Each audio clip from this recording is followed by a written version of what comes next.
Bueno, empecemos con esta presentación. Mi nombre es Almeida Geyere Blanco Cruz, soy de la Universidad Autónoma de Campeche y estudio en la Facultad de Contaduría y Administración. Y hoy les voy a hablar de qué es el patrón oro.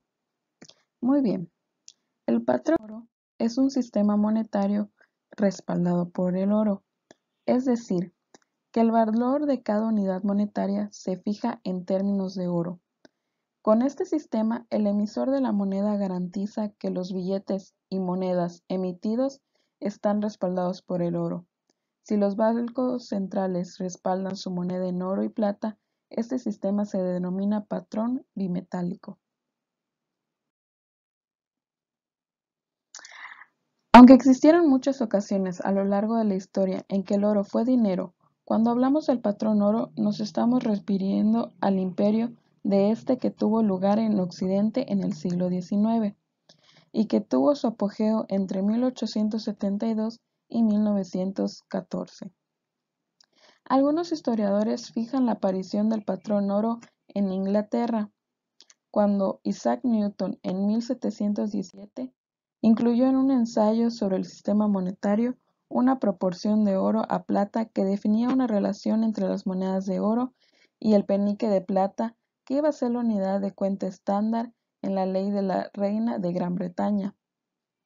De todas formas, es más comúnmente aceptado que un verdadero patrón oro requiere que haya una fuente de billetes y moneda de curso legal, y que esa fuente esté respaldada por la convertibilidad del oro.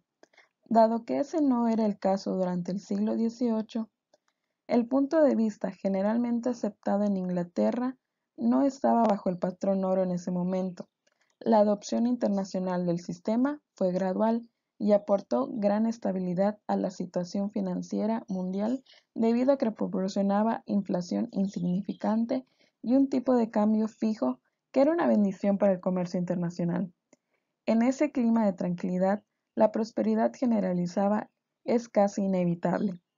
Así que se mantuvo durante el siglo XIX, desde las guerras napoleónicas hasta la Primera Guerra Mundial. Ahora bien, hablaremos del proceso de ajuste monetario en la balanza de pagos con respecto al patrón oro. Hoy en día, las economías abiertas, como la es hoy en día la economía mexicana, guardan fuertes relaciones de interdependencia unas con otras, lo que dificulta la consecución de ciertos objetivos de política económica como el pleno empleo y la estabilidad de precios. Todavía más, una economía abierta hace tratar de conciliar el equilibrio interno, o sea, un nivel de producción de pleno empleo con estabilidad de precios, con el equilibrio externo, que este es sobre todo el equilibrio de la cuenta corriente de la balanza de pagos. Sin embargo, en la práctica resulta complicado conciliar el equilibrio interno con el equilibrio externo. Generalmente, cuando una economía como la mexicana experimenta un crecimiento económico rápido y elevado, tiende a enfrentar dos problemáticas: un déficit en la balanza comercial y en cuenta corriente de la balanza de pagos, así como inflación rápida y elevada. En el caso contrario, cuando crece poco y lentamente, tiende a experimentar, de un lado, superávit en la balanza de pagos, pero por el otro lado experimenta baja inflación, aun cuando puede estar incurriendo en desempleo. La política macroeconómica se plantea como muy complicada. Las relaciones de interdependencia de las economías abiertas dependen a su vez de los sistemas monetarios y de los tipos de cambio adoptados conjunto de instituciones denominada Sistema Monetario Internacional. El sistema monetario internacional, que ha influido en las políticas macroeconómicas y en los resultados de las mismas entre los diferentes países, ha conducido tres periodos: la época del patrón de oro, que va desde 1870 a 1914, al periodo de entreguerras, que es de 1918 a 1939, y por último el periodo tras la Segunda Guerra Mundial, en que se fijaron los tipos de cambio según el sistema de Bretton Woods, que va desde 1946 a 1973. Bajo el patrón oro, la principal responsabilidad del Banco Central era preservar la paridad oficial entre su moneda y el oro. Estas necesitaban unas reservas adecuadas de oro. Por tanto, el equilibrio externo se veía más como que un determinado objetivo de la cuenta corriente, como una situación en la que el Banco Central no ganara, esto en caso de superávit en cuenta corriente, y que no perdiera en situación de déficit de la cuenta corriente estas reservas de oro a una tasa demasiado rápida. Puesto que las reservas internacionales de este periodo tomaban forma de oro, los superávits o déficit de la balanza de pagos tenían que ser financiados mediante el envío de oro entre bancos centrales. En eso, un país con déficit en la balanza de pagos tenía que enviar reservas en oro al país supervitario. Alternativamente, el país supervitario recibía reservas del país deficitario. El primero enfrentaría un incremento de precios y el segundo una disminución. Ahora veremos cómo inmediatamente, para evitar grandes movimientos de oro, los bancos centrales adoptaban políticas que aumentaban los componentes del superávit o del déficit, según dependía, de la cuenta financiera de que no fueran reservadas en línea con el déficit o, en su caso, con el superávit de la cuenta corriente. Un país se encuentra en una situación de equilibrio de su balance de pagos cuando la suma de su saldo de la cuenta corriente, de su cuenta de capital y de su cuenta financiera que no sean reservas es igual a cero, de manera que la balanza por cuenta corriente más la cuenta de capital se financia enteramente mediante préstamos internacionales sin movimientos de reserva. Una vez interpretado lo anterior, los países trataban de evitar cualquier aumento o disminución en sus reservas en oro. Esto para evitar el sobrecalentamiento de sus economías y el desbordamiento de la inflación en caso de superávit o de cuenta corriente, o bien la desaceleración de su crecimiento económico y la deflación de precios, en caso de que una cuenta corriente en extremo deficitaria. En este caso, más bien los países financiaban sus déficit o su superávit en cuenta corriente mediante préstamos internacionales.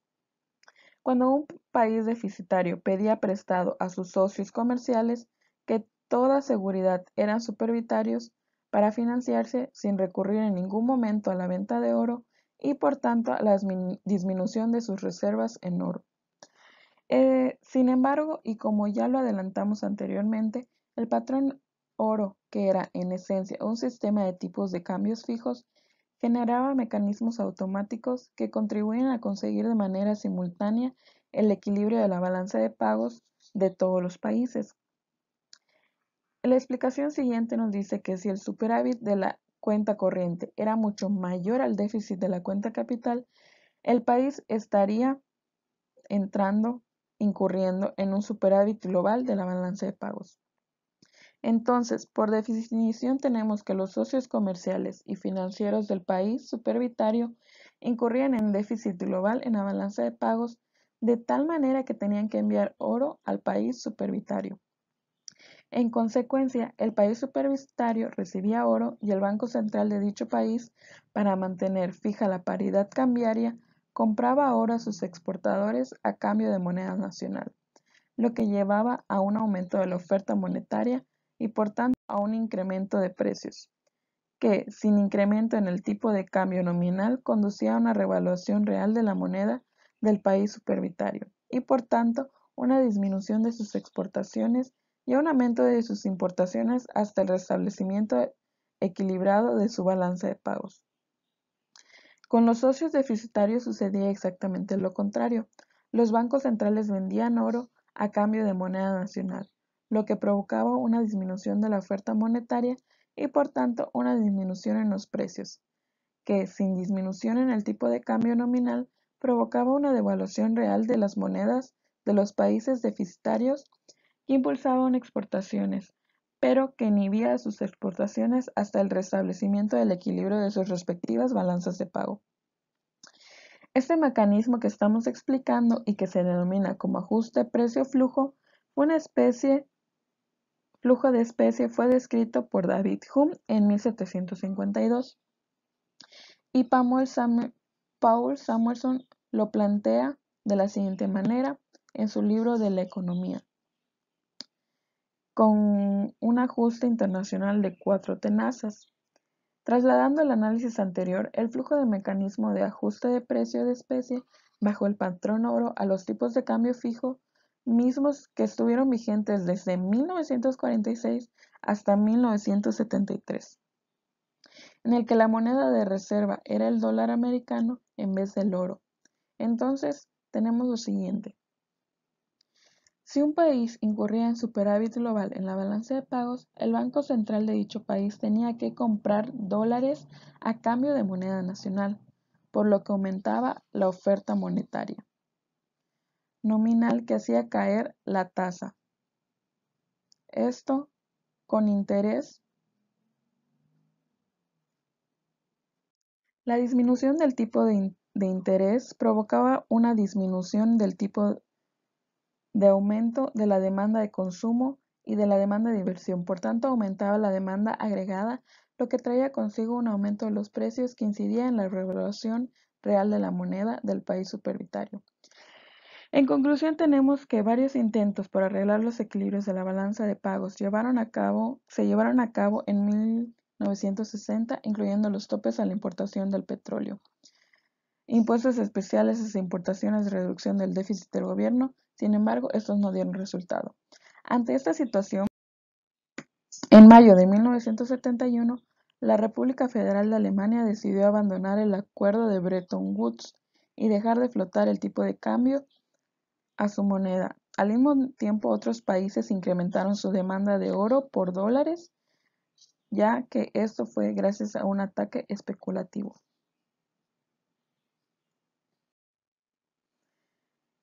Ahora bien, preocupado por esta situación, ya que se notaba insostenible, el presidente Nixon se reunió con el presidente de la Reserva Federal, el secretario de Tesoro y el subsecretario de Asuntos Monetarios Internacionales, y juntos decidieron poner fin a la convertibilidad entre dólares y oro.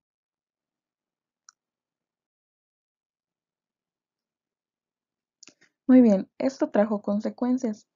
Junto con esta decisión se impuso un congelamiento de precios y salarios por 90 días para evitar una alta inflación y se gravó con un 10% adicional a las importaciones como medida para detener la salida de dólares. El fin del patrón oro trajo dos grandes cambios en el sistema monetario. Primero, permitió liberar el tipo de cambio entre las divisas del mundo y dio mayor margen a la maniobra a bancos centrales para imprimir dinero a su conveniencia. Estos cambios fueron buenos o malos, ambos tienen sus ventajas y sus desventajas. Con un tipo de cambio que no está atado a la divisa, los países optaron por dejarlo flotar en el mercado libremente o en un intervalo o fijarlo ellos mismos.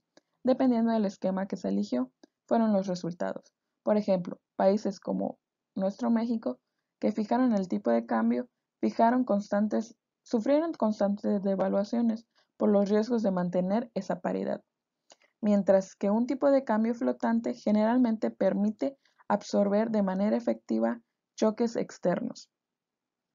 Por otra parte, la impresión del dinero también puede usarse de manera efectiva para llevar a un país a la ruina. Una excesiva generación de efectivo puede llevar al país a espirales inflatorias, como pasó en México, mientras que esta libertad generalmente se permite para hacer frente a momentos de crisis cuando la economía necesita estímulos. En este caso, los fantasmas de una moneda respaldada en algo de valor aún nos persiguen. Tanto en México como en Estados Unidos y otros países del mundo hay quienes abogan por regresar a un patrón similar o incluso acuñar monedas de metales preciosos. Esto bajo la premisa de que la seguridad monetaria es de mayor bajo esquema, contrario a la circulación como la actual, donde el dinero vale porque los gobiernos lo dicen y la gente no lo cuestiona. Sin embargo, como apuntan algunos economistas a por qué respaldar las monedas en metales como el oro, a final de cuentas estos también tienen un valor considerado seguro por una especie de acuerdo social. Muy bien, ya hemos visto parte de historia de lo que es el patrón oro. Espero que haya sido de manera clara y hayan podido entender. cómo llevar a un mismo nivel, poner a un mismo nivel el oro con nuestro dinero, qué efectos tiene tanto buenos como malos. Bueno, eso es todo de mi parte. Espero que hayan podido entender este patrón oro. La verdad, algo complicado, algo que de lo cual yo nunca había escuchado o leído, pero espero que se haya podido entender. Bien, dejo las referencias bibliográficas por si alguien las quiere buscar o leer. Y eso sería todo de mi parte.